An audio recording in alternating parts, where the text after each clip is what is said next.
Welcome back to another episode of Minnesota Motors. Today we're working on my 1949 Ford. I'm going to be showing you how to replace the leaf spring bolts, the shackles, and the bushings. Before we get started, I just want to say thank you to everyone who's subscribed over the years. I hit 1,000 subscribers a couple weeks ago, and I actually just hit 1,100 the other day, which is amazing. I've been making videos for like 3 years, and that's always been my goal, and I finally hit it. Celebrate, I got a new logo made. You'll see it in the corner, and yeah, I don't know, maybe at the end of the video. Haven't quite figured that out yet. So let's get started. I lowered this car 4 inches last winter, and I didn't notice at the time, but it looks like my front leaf spring bolt has kind of came out of place. The rubber bushing in there failed, and the nut actually rubbed, and I think it kind of pulled through. But this is a tapered hole right here, and that bolt is also tapered. It's supposed to sit flat in there, flat-ish. But yeah, it's popped out, and I need to replace it. And I've also noticed my leaf spring clamps or isolators or whatever they're called aren't really doing much either. So I'm gonna replace those. And I figured while I was under here doing that, I might as well replace these shackles, because that rubber doesn't look very good. It's 70 years old. I went and picked up some new hardware. These bolts right here I got off eBay, but you can buy them from most of the Shoebox restoration places. They came with bushings. And then I got these leaf spring clamps and our shackles from Jamco. And yeah, I had trouble finding these. I don't know if I was searching for the wrong term or what, but Jamco was the only place that sold them. So I'm going to jack up the rear of the car. Well, I've got it on jack stands right now, but I'm gonna put a jack under the rear axle and start by undoing these bolts here. I think that'll be easier, or once I get those off, then I think doing the front will be a little bit easier. I slipped the jack in here just to be safe, but yeah, got my 9/16 here, and there we go. Got her loose. There's another one up there, and I'll get this off real quick, and then we'll come back. Got those nuts off. That just pops right off, and might have to play with the jack a little bit to get this out. Yeah. I'm gonna tap on that and see if it'll come out. Well, banging on it with a hammer didn't really help. It's still in there pretty good. So it looks like I'm gonna have to heat these up and burn them out like I did on my 76 F-150 project. And it also looks like I'm gonna have to cut the exhaust right about here, so I have room to slide that out. I did tap on this front bolt a little bit, and it halfway popped back into place, so I should be able to get the nut off, but we'll see. So yeah, I'm gonna cut that exhaust, and then we'll get to heating. Well, I actually don't need to cut the exhaust. I loosened the hanger back here, just out of frame, and drops down enough where it's out of the way.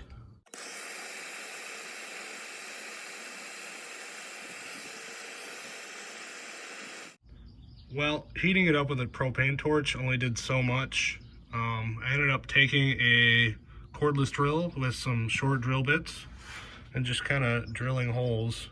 I did that one up there actually, but I drilled a bunch of little holes through the rubber around the bolt, and I just started tapping on it, and it started backing out. So I think it's loose now.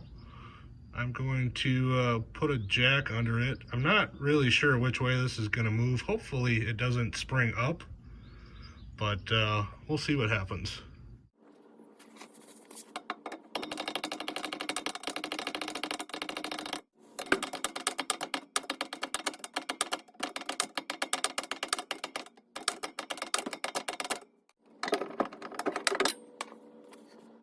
you can see, looking from the back of the car now, that's out all the way. It's bent upwards a little. This is still in there a little bit. I'm not quite sure how they got it in there because it is hitting the spare tire well. But yeah, we'll figure it out. Might need to cut it. We'll get it out of there. And there you go. After some not so gentle persuasion with the hammer, this dropped right out. Leaf spring didn't fly up and hit the frame, which is nice. And I'm gonna have to clean some rubber bits out of there and clean up these holes. But yeah, ready to put the new ones in pretty much. I got the other rubber bushing out, and you can actually see the holes that I drilled. And those 4 holes there were just enough to let this come out. Got this cleaned up pretty good, stuffed some rags in there, and I'm gonna hit it with a little rubberized undercoating to kind of match what's here, sorta. And let that dry overnight, and then we'll put the new one in.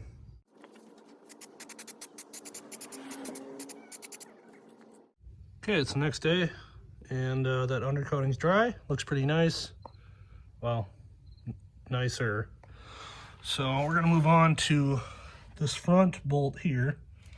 I've already hit it with a hammer and kind of tapped it somewhat back to where it's supposed to be. I'm gonna throw a jack under the axle, and then we'll try and take that nut off. If you look closely, you can see the nut is actually like worn away. It's kind of hard to see on camera, but I'm gonna try and get it off.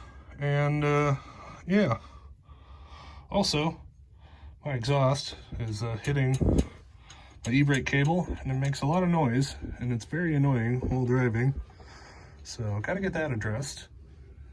While I'm under here, you can see that my drive shaft is hitting the floor, you know, here and here and here and over here, and you know, hit the floor there too. So yeah, that's what happens when you lower your car 4 inches. Looks really cool though.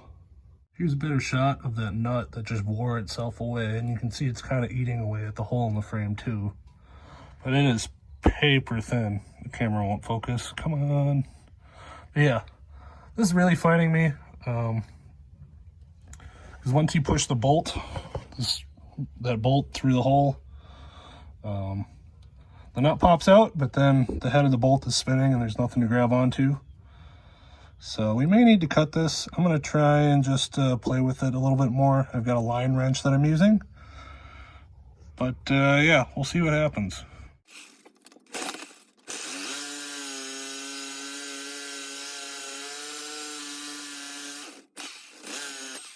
There it is.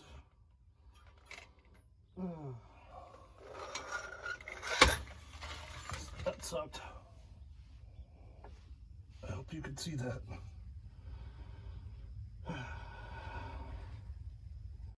Got it cut off, and now we pound it out. Let's pound this thing out. Oh, that was easy. Holy cow. Look at the bolt. Look at that. This is destroyed. And you can see up in here, up in here, that whole left edge is completely worn out too. And I'll try and bring it around to the other side. You can see the back side too, completely destroyed. So I'm gonna have to have that welded up and re-drill it out, and then we can put the new bolt in. Okay, I'm gonna lower the jack down so we can get that leaf spring to drop out of there, and we can try and get that rubber bushing out of there, or what's left of it.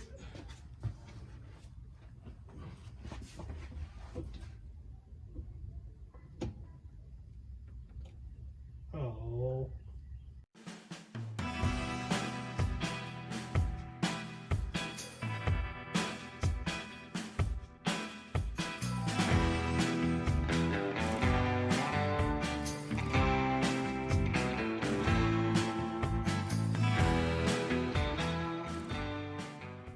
Got it out.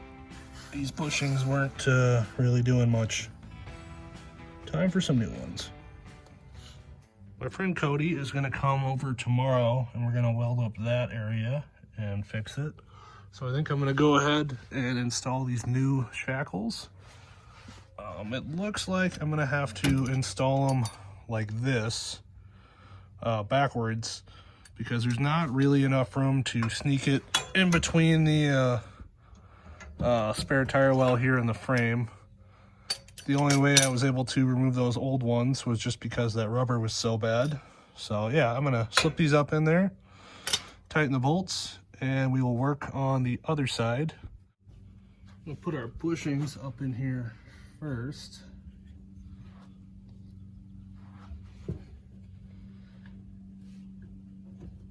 Just like that.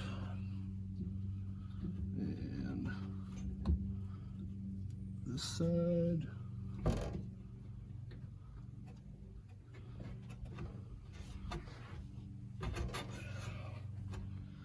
Go. And come on.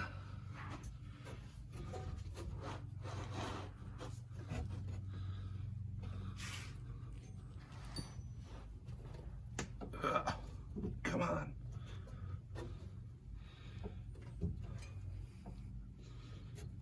Get in there.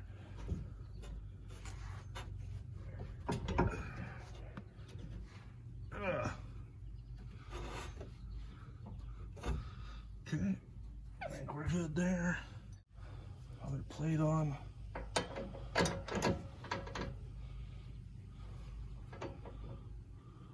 And nuts.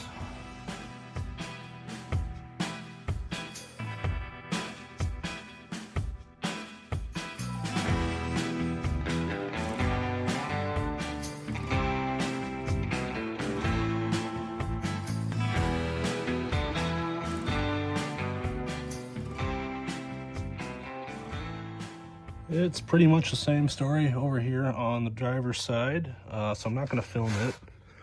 I think this front one is hopefully okay, because that is not a factory bolt. Someone's already replaced that. But we'll see when we get it apart. Got the back swapped out.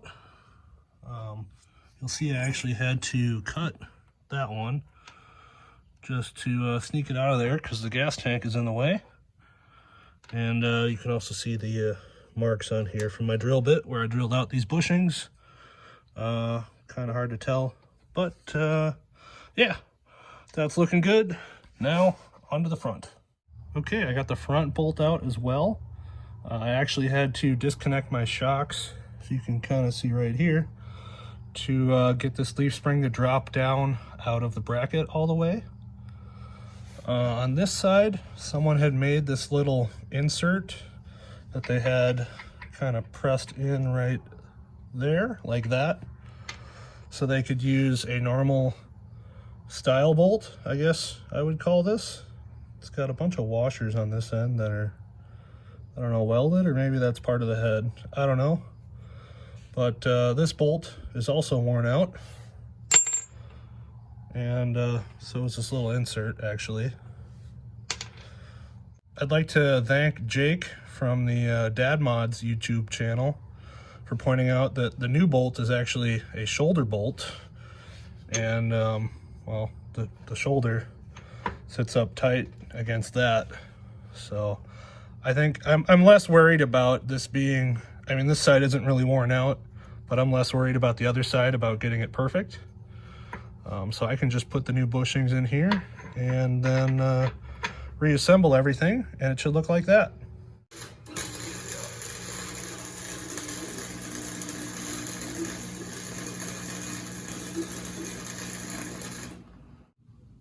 Cody got some weld put on there, and now I'm going to come in with my little Harbor Freight right angle die grinder and clean that up and just kind of reprofile it till it's the right shape. I got this ground out and the bolt fits in there pretty much perfectly now.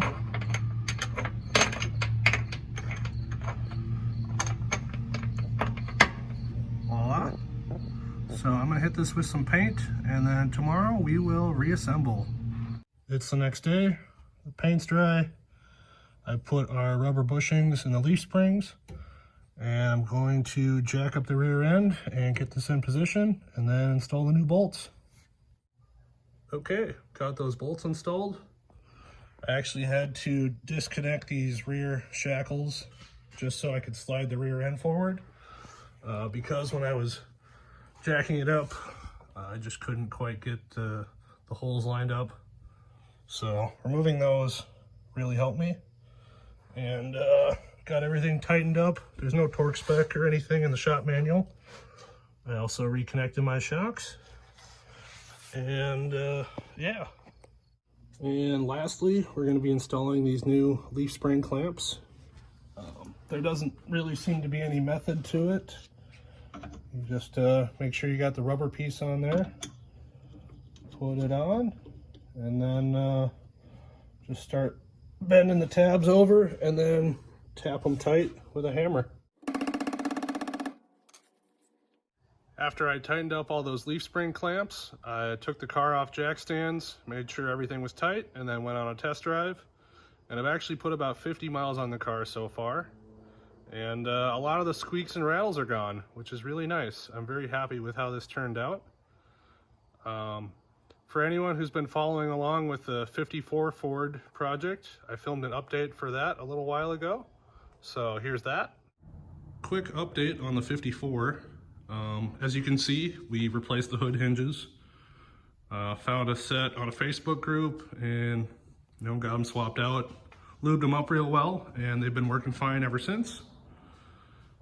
And oh yeah, we also fixed that kind of sputtering problem that we had. Turns out our coil was failing, and it failed completely, and the car wouldn't run. Got that swapped out, and the car is running great now and starts instantly. So yeah, the car is up for sale right now, so this is probably the last time you're going to see it on the channel.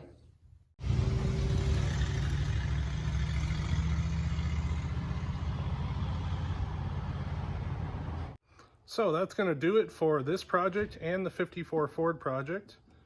If you like this video, please give it a thumbs up and drop a comment down below. And thank you to everyone who's subscribed over the years, and I'll see you in the next one.